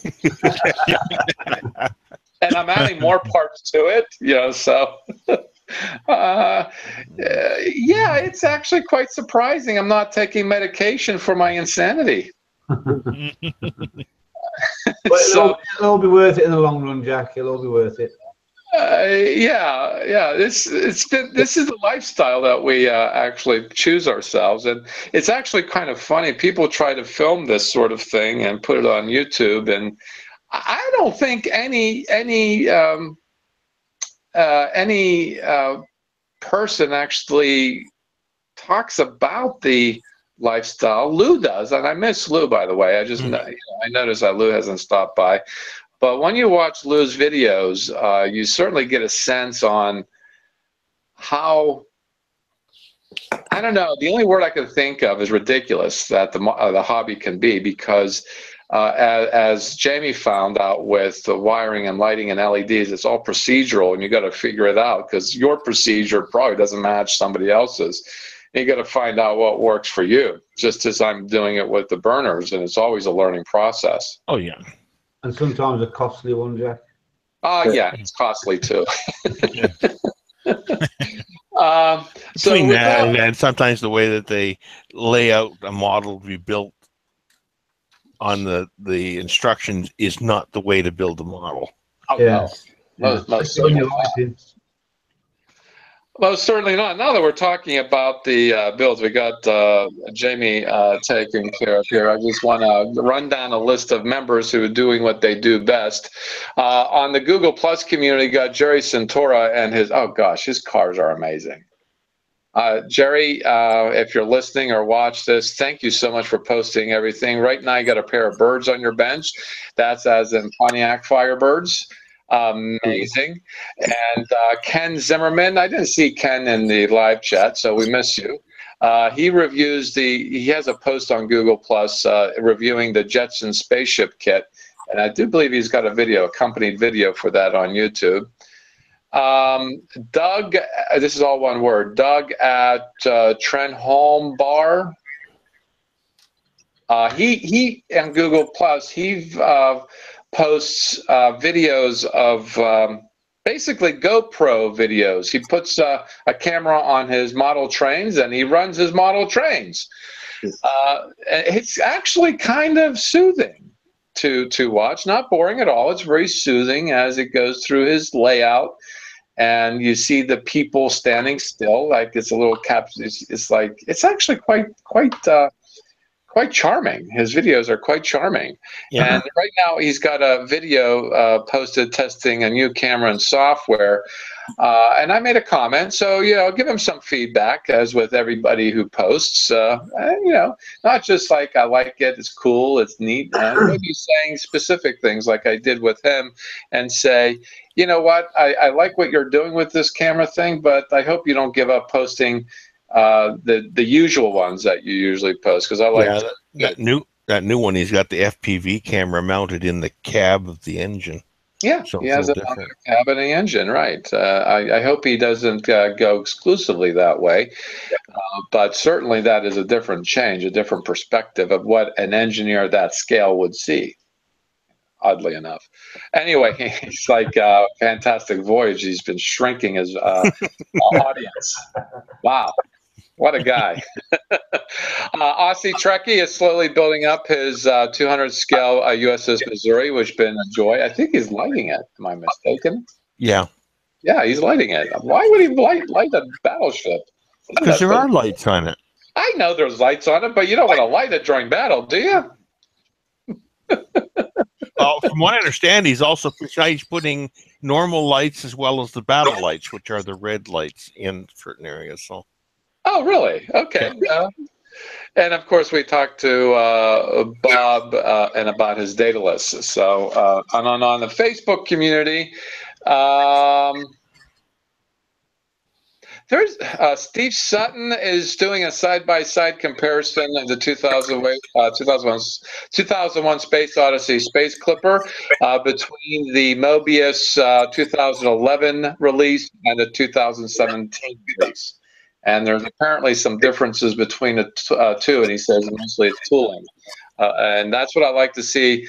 A company like Mobeus, I wish AMT would get the hint and do the same thing and retool their model kits. No matter how much it costs you, I will buy your models if you do. Again, it's sort of like going from vinyl records to CDs to MP3. So, yeah, if you develop your product better, certainly I'd buy a same kit. Airfix did. Oh, Airfix did that too. Yes, exactly. So I'm not familiar with Airfix. It's not as widely abundant in the U.S. as like AMT is. But yeah, from what you folks in the UK have been showing, Airfix has been doing the same thing. So his channel is Scale Model Kit Review. He also has a Blogspot blog too with just this particular thing. It's worth a check out if you just want to watch, look at the stills he has on his Blogspot, Scale Modeling Kit Review, and if you want to see the video, it's on YouTube, Scale Model Kit Review. That would be for the other members. And also on YouTube, I think would be a point of interest. And I am going to go screen share 2 channels, but there is one channel I'll put a shout out to Vintage Space Review. It reviews the Sputnik at 60. That was very interesting. This young lady is quite amazing. her knowledge and the amount of research she does for her videos. Vintage Space on YouTube is a channel about real space vehicles. And she gets into the history, how these vehicles were developed, what they were used for, the results, everything. I mean, she puts it out there in a short 7-minute video and lays it out. That's Vintage Space. And I would make a special lookout for the Sputnik at 60. It's actually titled "Sputnik Was the Soviets' Backup Satellite." I'm like, really? What is that about? Yeah, and she explains what that means. Yeah, Sputnik wasn't exactly the first thing the Soviets had in mind. Actually, it was the second or third thing they had in mind, according to her video.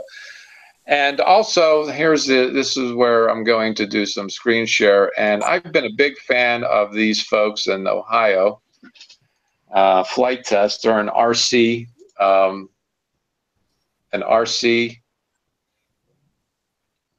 channel. But these guys are nuts. I love them. They are so much fun. And their passion is to bring RC flying to RC aviation, excuse me, RC aviation to the common Joe. And they have developed a lot of kits that you can build yourself that are in relative cheap, out of foam core and out of paper. And I think it's like waxy corrugated paper, from my understanding. They have been certainly on the cutting edge of making the entry into the hobby very cheap, or as cheap as possible. Of course, you still will spend hundreds of dollars, but sometimes they do the craziest things. Like they're the DIY NASA jet. It is, the wing configuration is really odd, and for the more experienced RC flyer, pilot, that would be a challenge to do. And they give these reviews that are really full-bodied in the sense that they tell you how they handle. They even tell you if this is a good beginner thing or an experienced thing. So check them out, Flight Test. And also another another channel seems to be a little crazy, Rapid Nadion. They build large-scale model, as you can see, jumbo carriers. They even have RC airplanes taking off and landing on these models.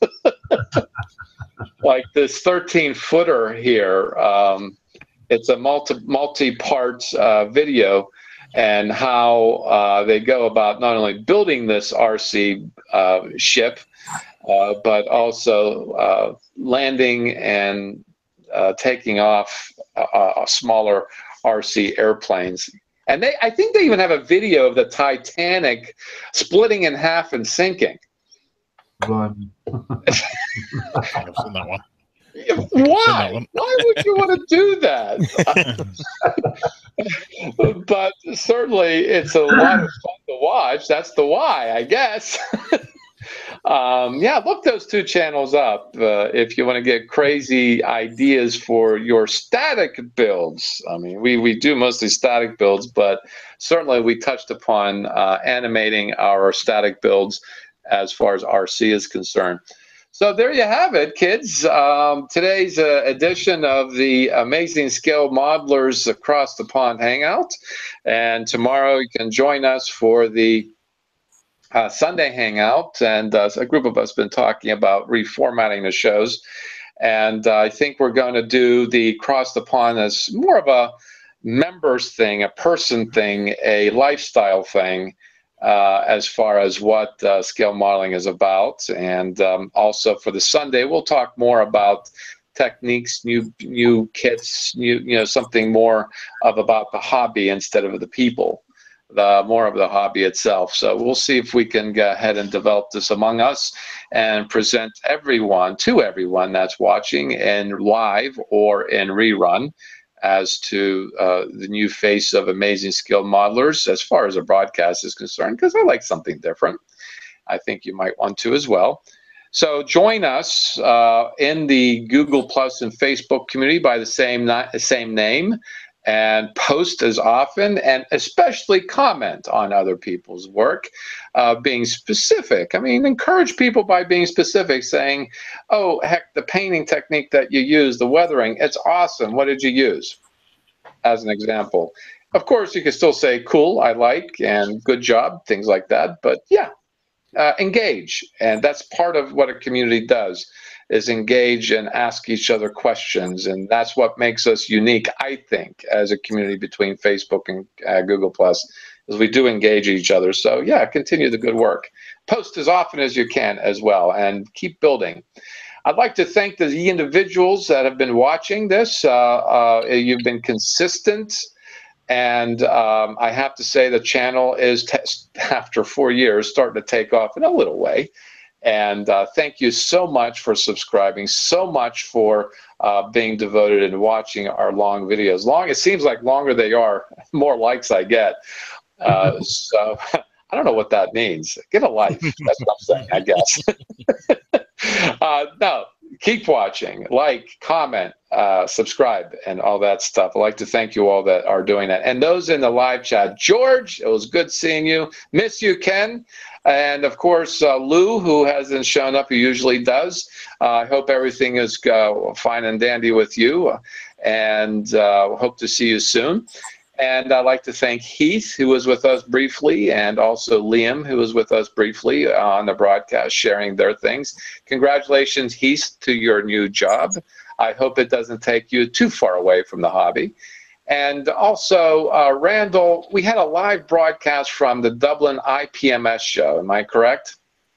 Yes, that's correct. Yep. Yeah.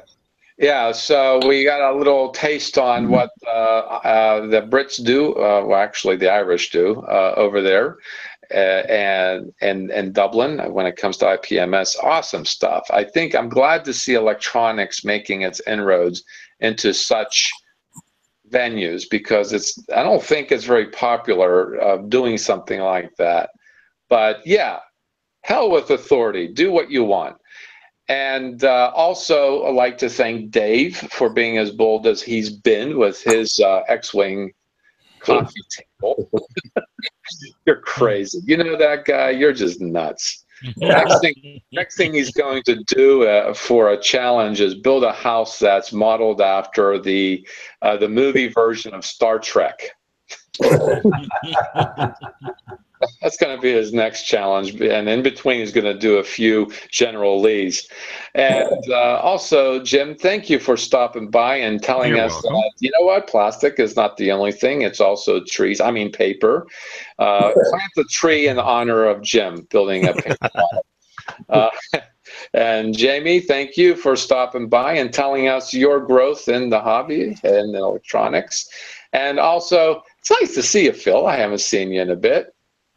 And it's good to see that you're being inspired too by all of us goofballs. So thank you for stopping by and also sharing. This is your host, Scratch and Jack, for another edition of the Amazing Skill Modelers Across the Pond. Tomorrow we'll have the Sunday Hangout. I'll see you then. And 2 weeks, another editions for both. Thank you, and happy modeling, everyone. Have a good day. Bye. I